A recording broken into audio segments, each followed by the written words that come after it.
Apparently it does. What do you want to talk about next? Well, okay, let's go to the end. So all this took place, and consequently, the San Francisco was saved that 1 hour because of this flickering. Jack was a Boy Scout. He knew how to do a Morse code, and that's how that happened. Now then, what would happen as we moved on to daylight? Then we're out burying the dead over the side, and that's not a very pleasant sight because you know most of the men, and they're laying on the deck. You got to identify them, and then they get buried over the side. While that was going on, I'm told to check the store clothes, make sure we got enough food for where we're going to go. I'm in the bow, getting ready to go down and check the coffee shop, the coffee beans, and so on. And all of a sudden, they'll come up with news, there's a torpedo coming. And sure enough, two of them was shot in the San Francisco. 2 of them. And one in the San Francisco turned a little bit, and it missed the bow where I was standing, a few feet out. So I watched it go by. And then there's another one coming, and right in the middle of the ship, there's no way to escape. What do you think happened there? I didn't know something about torpedoes then, but they'll go pretty straight, but they also in the water, they're adjusting. When they got to San Francisco, they left one underneath, and it come up and plowed right into the USS Juno and blew it up. When they blew the Juno up, it hit the magazine, and they went right out of the water in 1 minute. 650 men and the 5 Sullivan brothers from Waterloo, Iowa. You heard about them. And that's where they were killed. And one of them, George, wound up in a life jacket, in a lifeboat later on, and he was so mentally gone after 3 days, no food, no water. He dove in the water because he thought there was an island he could swim, and of course he became short. Now can you imagine the family back in Waterloo, Iowa? I often thought about that family. That 3 brothers gone in 1 minute. And that's the way war is. And that's what happens in things. Gene Redding, you are going to be in charge of the rest of the conversation. More questions? Thank you very much, Chief Johnny. Some read about history, some make it. Thank you very much. And I know that we want to make some presentations. Well, we're going to hear from Buck first. We're going to hear from Buck. Where's Buck? Oh, Buck, yes. Yeah. Okay. So with that, I'd like to call forward Buck Camphausen. Buck has been a very generous benefactor for the years, making sure these events happen. Buck? Thank you very much. I'm quite a bit younger than most of these other guys. It may not look it, but I am. I'm also from Vallejo, California, so I have an affinity towards the USS San Francisco, not only because of Richard, but because of the ship being there. And then some of his stories. He's told the sad stories, and you can tell that Richard has a lot of ambition, a lot of character, a lot of determination, a lot of go to it and get it done. When the ship was brought back to Vallejo after the Guadalcanal incident, it was retrofitted, and Chief Johnny proceeded to do some engineering work. Oh, yes. And so his greatest engineering feat was to move the coffee urn from the galley up to the main deck so that everybody could stay awake and enjoy his coffee. Thanks, Buck. I can't add too much more except for honoring all of you folks and all of the veterans that we honor today. And it's certainly interesting to have a crowd here to remember the San Francisco and to have this memorial placed here so that it'll be here forever and remember all of the people that have served this country. Thank you. And just a final note, when a crew is aboard, when they're the initial crew aboard a ship, they're known as plank owners. And Chief Johnny has created a certificate, a plank owner certificate, and he would like to present Buck Camphausen, Marine veteran, generous benefactor, with a plank owner certificate for the USS San Francisco. Now you're locked in forever. Thank you, Buck. Thank you, Buck.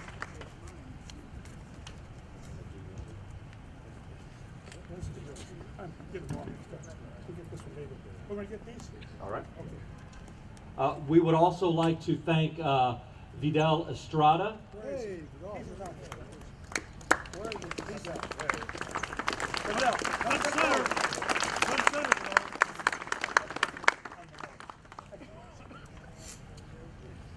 he did not know he was going to get one. So Vidal, thank you very much for your volunteer work and all you've done for this ceremony. Thank you very much.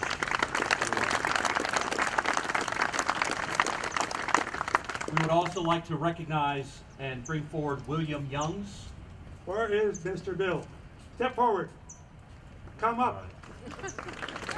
My Hawaiian friend. Part of my family. My daughter's husband in Hawaii. He's a minister in Hawaii, and he didn't know he was going to be honored. Now he is part of the San Francisco Foundation forever. Thank you, thank you, Bill. Thank you very much, Bill. And many have come to honor Chief Johnny here. His wife Felicia is here. I met his daughter JoJo. I know that his sister is here, as well as the rest of his family. So thank you very much for coming. That's it.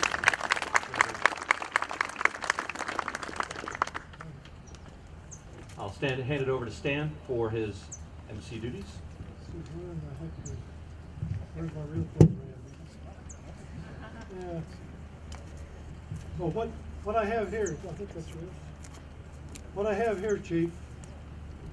What do you want? Oh, hello, hello, hello. Is a flag.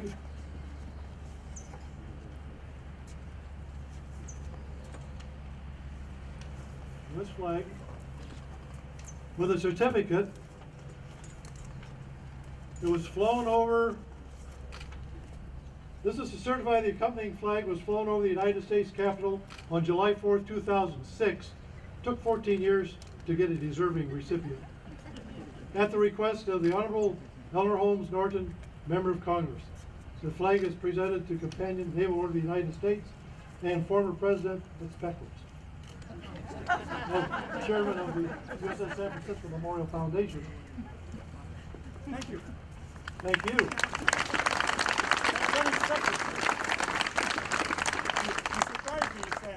Well, you know, you can't do all those surprises. Folks, you know this guy Stan, Captain Stan Langston, he's been doing this for years and years, and he's been so well organized that this thing happens as it does because of his work that he puts forth. So we owe him an awful lot. Also, the men that work here are all volunteers. Stan is too. Stan, the mic is yours. You're a volunteer. Thank you, Chief. Congratulations. Well, Chief Johnny started this, what, like 50 years ago? Really, seriously. And there were probably, you know, 20 or 30 people here, some of his old shipmates, and that was probably about all there was to it. Oh, let's see. Oh, there's the program. Angus, would you like to say a few words? Just a few. Yeah, you've been here quite a few times and kind of ignored, other than your presence. But have a few. Never forgot, just a few. Good afternoon, everyone. My name's Angus Blackwood, and I'm the president of the Navy League of the United States San Francisco Council, and it's an honor to be here with those that have served under extraordinary times. When I think of the Navy League, though, it's really about the present and the future, because even as we stand here today, we have men and women. Maybe they're not going to be called on to serve under extraordinary circumstances, but maybe they will. One thing's for sure is they're ready, and they're out there now, at sea, 24 hours a day, 7 days a week, 365 days a year, always the away team. And that's what the Navy League is here, is to serve the men and the women in the sea services. So after this is over for about 10 or 15 minutes, I'll be over by the coffee. If you'd like to give a few dollars, we will put in the hands of sailors and Marines active duty. We just talked to the USS San Francisco last week. After 6 months, mainly in port, after they came back last Christmas, they're sailing again next month. The submarine, USS San Francisco, and the captain sends his regards.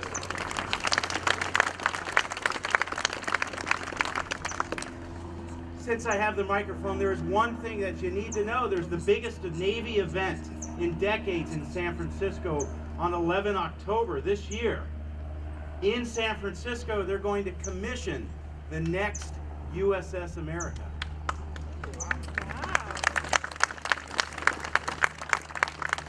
We're honored if Rear Admiral Tom Brown is the commissioning chair. Tom? Yes.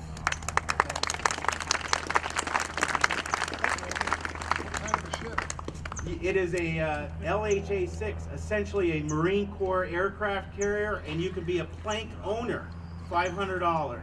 See me afterwards. Thanks, Dan. Before we go any further, the U.S. Naval Sea Cadet Corps Band of the West will play not what's on the program, but God Bless America. We might want to sing and drown them out. You can stand if you'd like.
Thank you. Please be seated. I'd like to introduce Colonel Cruz, who is commander of the San Francisco Commandery Naval Order of the United States. Glad you could make it. Mike Bella, I'd like to say a few words. It's a long walk up the hill. Good afternoon. Good afternoon. Good afternoon, Colonel. Johnny said I have to say a few words, and I was, what the heck am I going to talk about? Well, I'm a Marine. We're never short for words. You know, the Battle of Guadalcanal. One thing I love about being a Marine is every Marine who's ever earned the Eagle Anchor and Globe gets to learn about Marine Corps history, a little different than most services, and we're very proud of our history. Now, the Battle of Guadalcanal, 1942, the Japanese had yet to have been defeated. We went on board Guadalcanal with World War I weapons, 1903 Springfields. They had a state-of-the-art army and hadn't lost a battle in 500 years on land. 1st Marine Division changed that.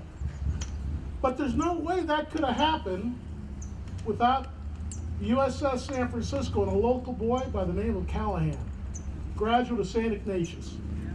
So, you know, if we ever look at the history of the United States Marine Corps and the United States Navy, the Battle in the Pacific certainly defined what the Marine Corps Navy team can accomplish. We're the Department of the Navy.